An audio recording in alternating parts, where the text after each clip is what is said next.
Before we get into today's show, make sure you hit that sub button. I want to get better from last week, and the most subscribers we got on one video last week was 15. Let's beat that Tuesday morning. Hit that sub button. We'll also be live later today, breaking down everything around the Miami Dolphins, and we have content on the daily, so join the channel now.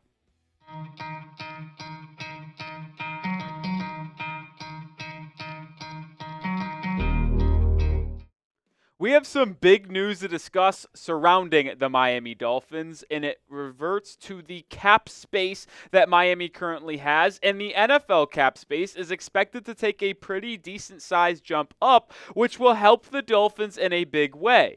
Over AFC and NFC Championship weekend, Ian Rapoport and his coverage of the NFL reported that he has heard that the NFL cap number expects to jump up anywhere between $10 and $20 million in 2025, which is pretty big for the Miami Dolphins because obviously all the projections have Miami in the negative at $11.9 million. Spotrac has it closer to $14 million in the negatives right now. But either way, we know Miami is in the negative cap space right now, and they're going to need to change that. They're either going to create cap space. That is one of the big things Miami needs to do this upcoming offseason. But if the cap number in the NFL jumps up a little bit higher, well, that will be very beneficial for Miami because if, say it does jump 10 to 15 or 15 to 20, instead of having to get under cap space and under that cap number, well, that projected jump up will actually help them get closer to that number,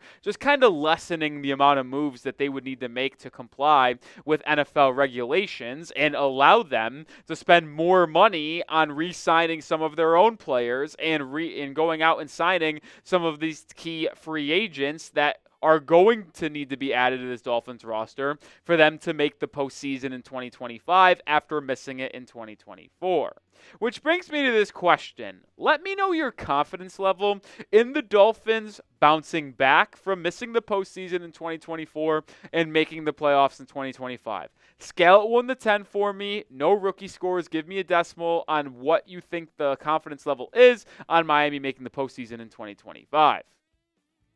Before we even talk about any of that, there's a lot that Miami has to do this offseason. They have to nail their draft because they got to infuse some young talent into this roster on cheap contracts like the rookie deals. They need to re-sign some of their own talent that is leaving. And you also need to add players in free agency with different kind of mindsets, different talents, different scheme fits to help fit your team more. And we'll start by looking at the key free agents for the Miami Dolphins first. These are the top 10 guys in my opinion.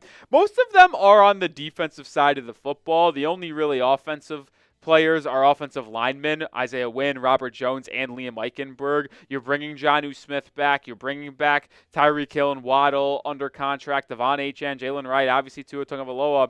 But there are some key players on the defensive side of the ball that I would like to retain absolutely. There's, out of the 10 names we mentioned, there are 4 players that I think should be made a priority in terms of keeping in Miami. Calais Campbell, Tyrell Dodson, Benito Jones, and Emmanuel Ogbah. I actually thought Benito Jones was really good as a rotational run-stopping interior defensive lineman for Miami this past season. I'd like to bring him back for a cheaper contract. Calais Campbell was outstanding. If he is not going to retire and he is going to return to the NFL and he expresses any type of idea or admiration for coming back into the Dolphins locker room, bring him back. I'd bring back Tyrell Dodson on a 2-year, $9 million deal, 4.5 per season. It's pretty good down the stretch for Miami as the off-ball linebacker too, which is a role Miami desperately needs. And I would also re-sign Emmanuel Ogbah. Yeah, you have Bradley Chubb, Job Robinson, and Jalen Phillips under contract right now, but I would expect Bradley Chubb to potentially be a cut candidate for Miami. And even if he is on this team, having the veteran Ogbah on a cheap vet min contract as your 4th, 5th edge rusher in rotation with Mo Kamara would be pretty ideal for me. So I'm bringing back these 4 because they're all going to be cheap and beneficial for Miami. And that's kind of where I go, right? Bringing back those 4 veterans for cheap contracts will give you productive players that know the system, know what Anthony Weaver is looking for, and if Weaver sees that they could still impact and be productive for this team in 2025, why not bring them back? Because then you can use some of your other cap space on other needs. Like, you won't maybe need to draft an off-ball linebacker too so early, or sign one for a more of expensive price tag if you bring back Tyrell Dodson. Free agency is going to tell us a lot about what Miami is thinking going into the draft, but I do think bringing back those 4 veteran free agents on the defensive side of the ball would help you kind of address other positions of need on this defense as well. And as we look at the Dolphins' biggest needs, in my opinion, this is how I rank them 1 through 5. The number one need, obviously, is left guard and right guard, that interior offensive line. You have right tackle, center, and left tackle figured out, so you just got to plug those left guard and right guard spots. I think you need a complete overhaul at the safety room. Would I be upset at bringing Jevon Holland back? Not really, but it also depends on the contract. Like, he's been projected to get $19, $18, $20 million per season. Yeah, I'm not doing that. I would franchise tag him if it was like 15, 16 mil, but it sounds like it's going to be like 17 mil, and I don't even know if that's worth it for Miami. So 2 new safeties potentially, and interior defensive line, backup quarterback, and off-ball linebacker too are also pretty big key positions of need for the Dolphins this offseason. And when we come back from telling you about prize picks, we're going to tell you about some of the top names that I am targeting in NFL free agency that Miami could use that cap space for. But I have to shout out our sponsor on today's show, and that is Prize Picks, the #1 daily fantasy sports platform that I play on a daily basis, whether it is football, hockey, basketball, it does not matter. And the big game is almost here. It's now or never. Don't miss out on the last football game of the season with Prize Picks, the best place to win cash while watching the big game. Prize Picks is also giving away a free pick for the big game, where one of the starting quarterbacks will only need to throw 1 yard to win. If you're correct on at least one more stat projection, you can win real cash, and you see it on screen right now. That quarterback is Patrick Mahomes. Take advantage of the free pick from Prize Picks, more than half a passing yards for the big game between Kansas City and Philadelphia. Pair that up with another pick in the game or a different pick in a different sport, and you can win real cash. They also offer weekly promotions that can lead to big payouts, like Taco Tuesday. Each Tuesday, Prize Picks discounts select player projections up to 25% to provide even more value for your lineups. You can play in so many different ways, which is why I love Prize Picks. So join me and the rest of the crew here at Chat Sports on Prize Picks by downloading the app and using code CLNS. That will get you $50 instantly after you play your first $5 lineup. One more time, download the app today and use code CLNS to get $50 instantly after you play your first $5 lineup. Prize Picks, run your game.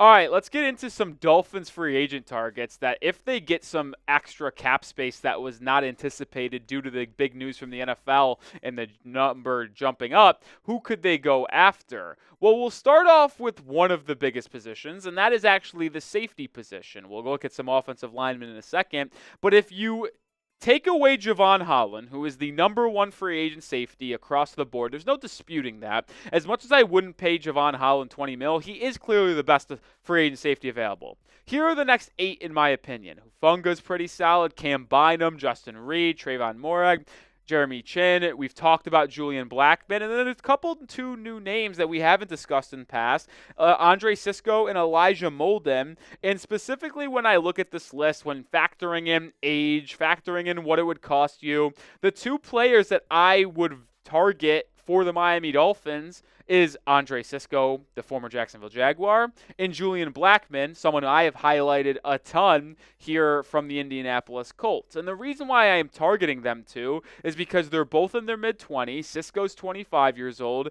Blackmon's 26 years old. And I don't think they would break your bank and would allow you to sign them and address other positions of need, as you do have to factor in costs because you don't have that much cap space. Could be getting more, though. And when you look at the projected contracts laid out by Pro Football Focus on both Sisco and Blackmon, both are projected to get 3-year deals. And Sisco, the former Syracuse Orangeman, actually pretty relatively high draft pick out of Jacksonville, by the way, 3 years, 27 mil, so 9 year per season. And Julian Blackmon getting 3 for 21, 7 mil per season. I really like Blackmon, man. I've talked about him a ton. I'd love to have him paired up with potential Malachi Starks in the draft, Xavier Watts in the draft. Then you have Patrick Morris as that third safety. I think getting Blackman for $7 million would be way better value to production than Jevon Holland for $19 million. Same could be said about Andre Cisco, paying him $9 million per year. You can maybe go after a bigger name like Hufanga for $11, $12 million per season, or Cam Bynum for $13, $14, $15 million per season. But I think these two, under $10 million per season, if that's where it is on an annual average basis, these two are two of the top targets I would look after for the Dolphins due to age, potential scheme fit, as well as contracts. So who is the top guy for you? Who is your top free agent target for the Miami Dolphins this offseason? Maybe it's Trey Smith, who we'll talk about here in just a second. Maybe it's one of those safeties we just mentioned. Maybe it's a backup quarterback. Let me know who your top free agent is for the Dolphins come early March. As we transition to some interior offensive linemen, so we're talking about safeties and interior offensive linemen today. Two biggest needs for the Miami. Here are the top 10 interior offensive linemen. And Trey Smith is the top guy without a question. Kansas City Chiefs right guard. He's probably going to get $18 to $22 million per season. I would probably be willing to bet he might reset the market and be the highest paid guard in all of football, exceeding the Robert Hunt contract from last offseason. But we've talked about Will Fries. There's some other names on here that intrigue me as well. Tevin Jenkins, James Daniels, Kevin Zeitler. Those are a little bit older guys, Zeitler and specifically, but Daniels injury prone, Tevin Jenkins injury prone. Hard to really gauge Mekhi Becton in my opinion, but some other intriguing names, Aaron Banks, who played in the same type of scheme last year for Kyle Shanahan in San Francisco. Patrick McCarry was pretty solid for the Ravens as well, but we have showed this guy 2 or 3 times. Like Julian Blackman, this is one of my guys. And it's kind of weird that I'm targeting 2 Indianapolis Colts players here, but I truly do like Will Fries. I do. He was having a career year before injuring himself for the season, fracturing his fibula. I think that he is someone, when you look at his age, he's relatively young, 25, 27 years old, in that range. He is not going to break the bank. His projected contract is a 4-year, $57.2 million deal at $14.3 million in annual average salary. I like that range for the Miami Dolphins if they are going to spend a decent chunk of change on an offensive guard. And if you take the swing on Will Fries, you can plug him in at one of your guard spots, have an offensive line of Austin Jackson, Fries, Aaron Brewer, and then whatever one is there at left tackle, whether it's Armstead or Patrick Paul, and then turn your eyes towards potentially drafting a starter at left guard or right guard in the NFL draft early on. Maybe Armand Membu, maybe Kelvin Banks, Will Campbell. You can really go after anyone, Tyler Booker as well. There's a lot of different ways you can go about this, but signing a guard in free agency is one of the most important things, and I would like Miami not to go cheap. Like, don't go someone that is a 1-year, $5-6 million contract. No. Let's invest at that guard spot to shore up this offensive line. It is the biggest need for Miami. Keep Tua upright. Do everything in your power to keep him healthy. Bring back a solid running game that could allow you to run up the middle and in the trenches in close yard situations. I think doing that by grabbing Will Fries could be the best action because it would also save you a little bit of money so you're not spending $20+ million on an annual average basis if you wanted to go after the top guy like Trey Smith. All right, that's going to do it for today's episode. Make sure you are subscribed. We'll be live later today for a live show around the Miami Dolphins. We'll talk news, rumors, everything in between. We're also dropping 2 videos on a daily basis, so join us here at the channel because we're the #1 Dolphins YouTube channel on the platform.